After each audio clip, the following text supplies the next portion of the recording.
But all right. So I find myself without a transition because I have actually forgotten what is next on the review list. So let's find out together, shall we? Yes. Oh Oh, God. Oh no.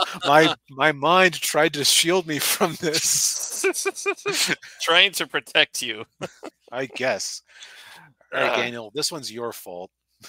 I know. I know. Yeah, I picked it.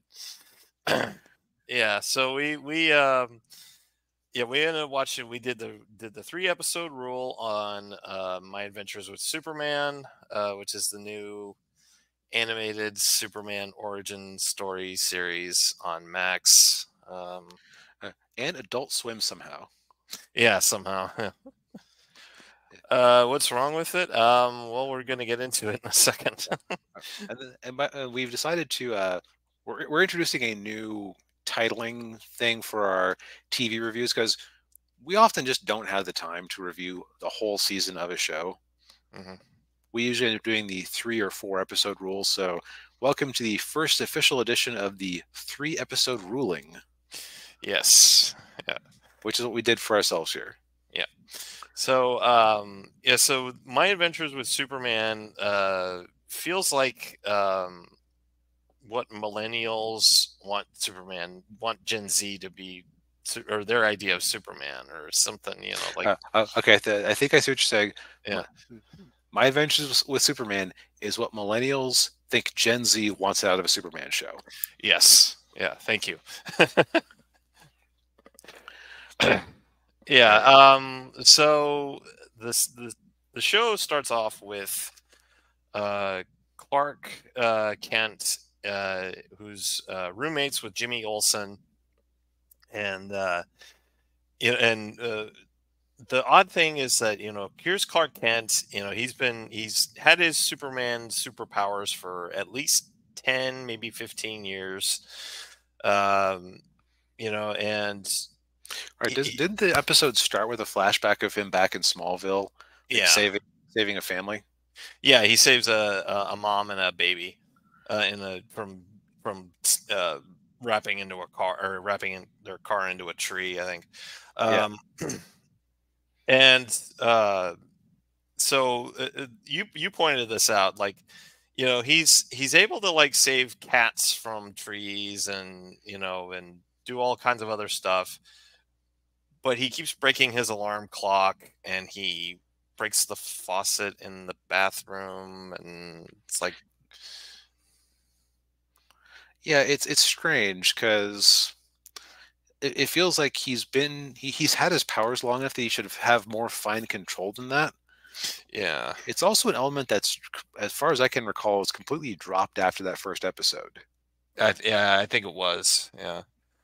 Um, but yeah, so it starts off where Clark and Jimmy are starting their first day as interns at the Daily Planet, and that's where they meet their fellow intern Lois Lane. And as you mentioned, Superman Clark Kent is kind of based around Guts from Berserk, and Lois Lane's look is kind of meant to be like Casca. Casca, and also there, like I saw this thing on X where someone was pointing out that there are an awful lot of American animated shows that basically use Lois's design for a character in every show. Like I think Owl House was another one. Mm, There was a character who basically looks exactly like her in it. yeah. But so where the where the show's yeah, the show's focus is definitely on the Lois and Clark relationship. Mm, yeah. Um, and this isn't actually, let's take a step back here. So the overall thrust of the show is it's got the mystery of Clark uncovering more about his Kryptonian heritage. Like you see a flashback where, as a child, he nearly got brought down into this weird silo that was created by his by the pod that brought him from Krypton. Yeah. But he resisted it. But eventually goes down there, and that's where he gets his super suit. Yeah. And he's I'm assuming he's speaking with Jor-El, but he's speaking in Kryptonian, so he can't understand what he's saying. Right. So so they're definitely like layering in that mystery of what Krypton is. Um, then you also have the subplot of Lois and Clark and Jimmy's adventures as interns, with Lois definitely resisting the whole like job description of being an intern of you make copies and you get coffee. Yeah. You are not an investigative reporter. Yes. Yeah, and we actually meet the super team of reporters at the Daily Planet. One of them's Cat Grant, and the I can't remember the sports reporter's name, but he reminded me of Don Mattingly. Don Mattingly, somewhere between Don Mattingly and Wade Boggs. If you're a baseball fan and you watch baseball in the 80s and 90s, you know who I'm talking about. So you got that going on, and then the third storyline involves a bunch of what they just identify as alien tech, but is clearly Kryptonian tech of some sort, falling into the hands of a bunch of people in the Metropolis underworld and serving as the origin point for the supervillains. Yeah. So like the first episode, you had Live Wire. Well, you didn't. You had pre-Live Wire. He fought a Yeah. bunch of giant robots in that episode. Right. Yeah. And then Live Wire meets with Pretty Boy Deathstroke. Look at how they've massacred my boy. Yeah. Because he doesn't even have an eye patch. He just has his hair in an anime Pretty Boy cut over one of his eyes. Yeah. I did not realize who he was supposed to be specifically until I saw the subtitles say Slade Wilson. Like, wait a minute. Then I noticed the coloring scheme was reminiscent of his costume, and I was just sad. Yeah. Yeah. Yeah. But yeah, that basically the first two episodes is them trying to figure out like where with the Live Wire and the tech, and then the second episode, as I think it was, it's the second episode where he gets his suit. He gets a suit, and then Ma Kent makes some alterations to it. Right. And what got me about that when he's going into the ship? Is Pa Kent's like, okay, I'm out of here. I'm like, what? Was it the Snyderverse Pa Kent who doesn't want to get involved in things? It must have been, yeah.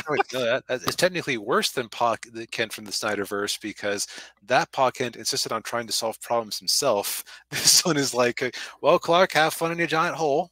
Yeah. Gotta go get the sorghum. Yeah. Oh man.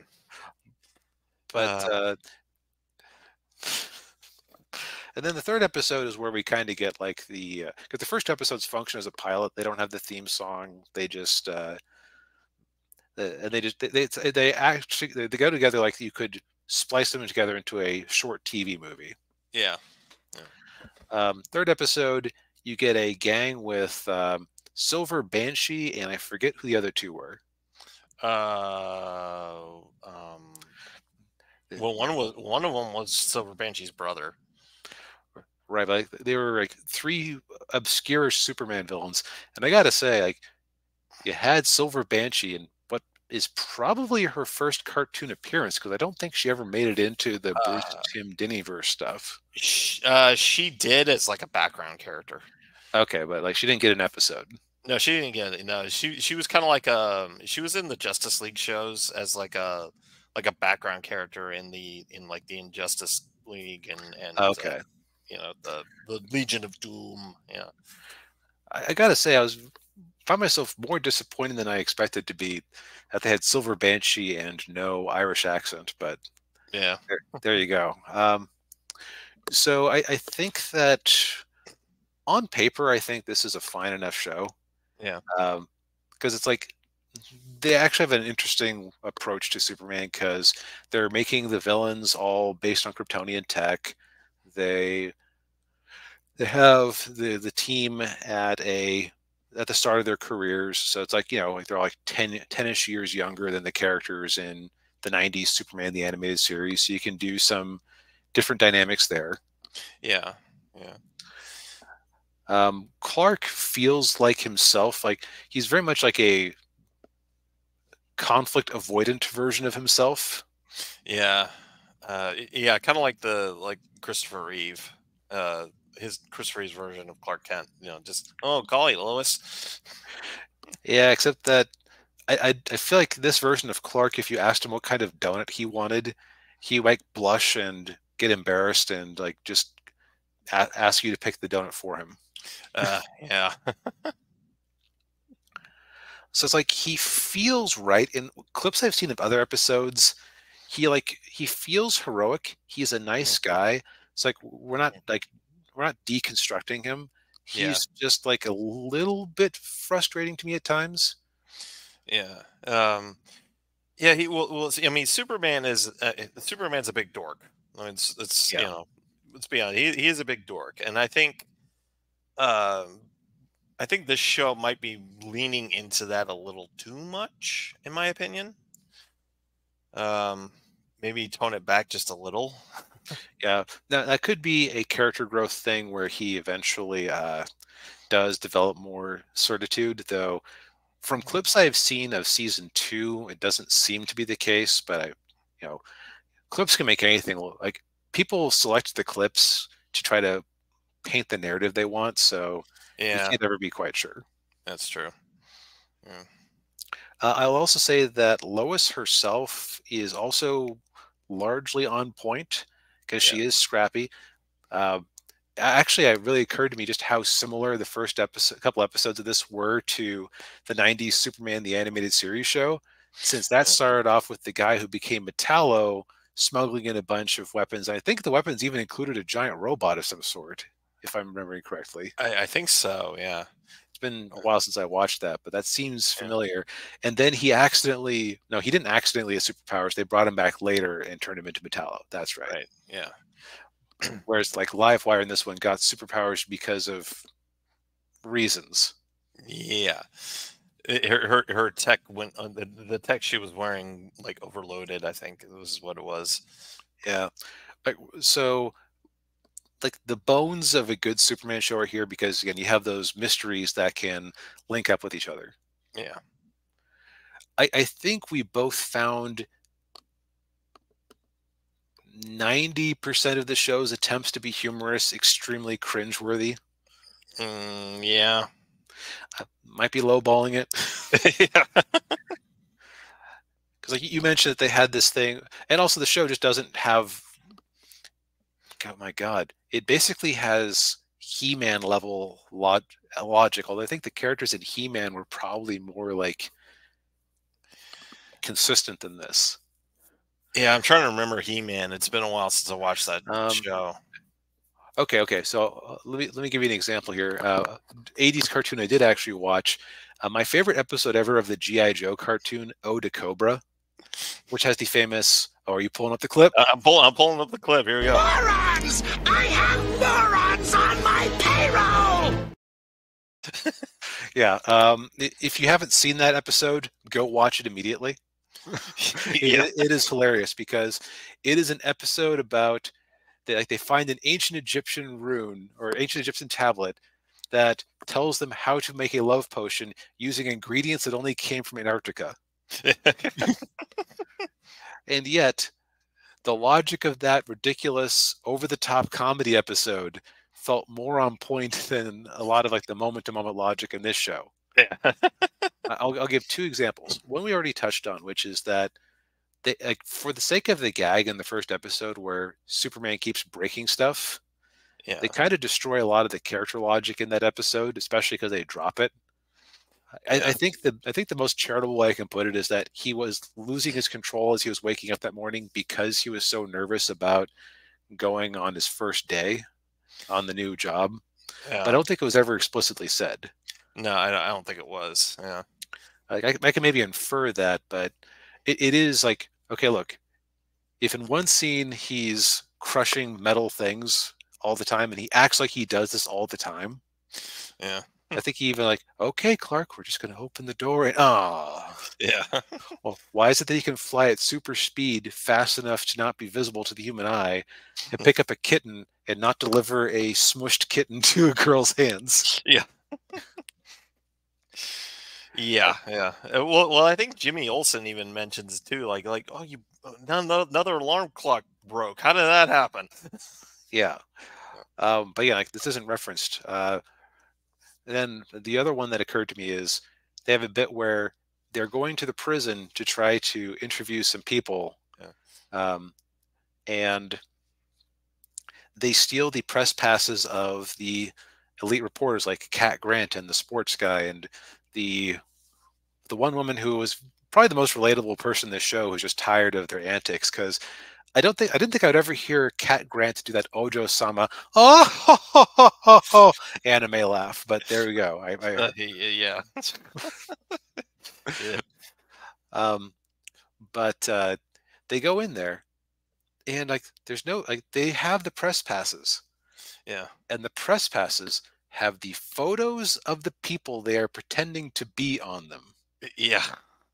And for that matter, there, in the group of 3 reporters, there are 2 women and 1 man, where Lois, Clark, and Jimmy are 2 men and 1 woman.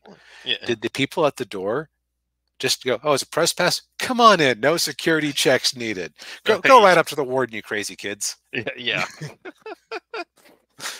Yeah, Jimmy Olsen's clearly got the one with the woman. Like, yeah, whatever. Yeah, you totally look like an Asian woman. Yeah. And also when they introduce themselves to the warden, who doesn't seem at all perplexed about this, Lois feels the need to do the Cat Grant Ojo-sama opening, and it's like, is she famous for this or something? Yeah. Maybe, I don't know. And if she's famous for this, why did you think you could pass yourself off as her?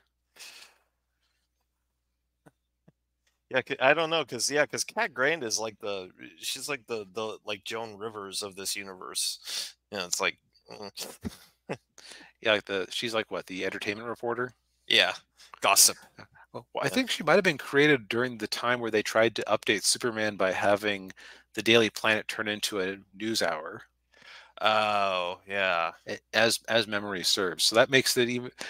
I guess my biggest. I guess where the reason I bring up these 2 examples is that the show doesn't have a lot of logic to it. Like, yeah. Like if you start picking at the jokes, it actually kind of ties into Deadpool and Wolverine. It's like if you start picking at it, like, your jokes are kind of at odds with the logic of the plot that you're presenting here. Yeah. But see, the difference is that in Deadpool and Wolverine, those jokes were funny. Yeah. In this, I was just, can we please get to another passable action scene? Yeah. Yeah. Yeah. Well, I will say the one good thing is that I like the animation in it. It's fairly decent in my opinion. It's done by a Korean studio who they also did the Voltron reboot on Netflix. It kind of has that kind of. I believe it's also like has a bunch of people involved with the She-Ra Netflix show. Right, She-Ra, yeah. I mean, I don't hate the animation style. I think it's pretty cool. I like it less than you do, but that's like that's a taste will differ type thing. Yeah. I think gosh, I feel old saying this, but this show was not made for us. No. Yeah. To quote the Hudsucker Proxy review, for kids. Yeah. I may have to clip that and put that as ready to go. For kids. I'm offended you haven't already. Or I should say, I'm offended that I kept thinking that to myself and never mentioned it to you. Yeah. Anyhow, Yeah, so this is like, it's a harmless show. Like, there isn't anything bad in it. Yeah. Um, I think that the issues I have with it would still be issues if I didn't know what a Superman was, or if it was its own original property. Yeah. Also, hey, we didn't even mention the race swaps. Darn it. Oh, yeah. But what I will say is that this Jimmy Olsen is much more Jimmy Olsen than the one from Supergirl. Oh, yeah. Yeah.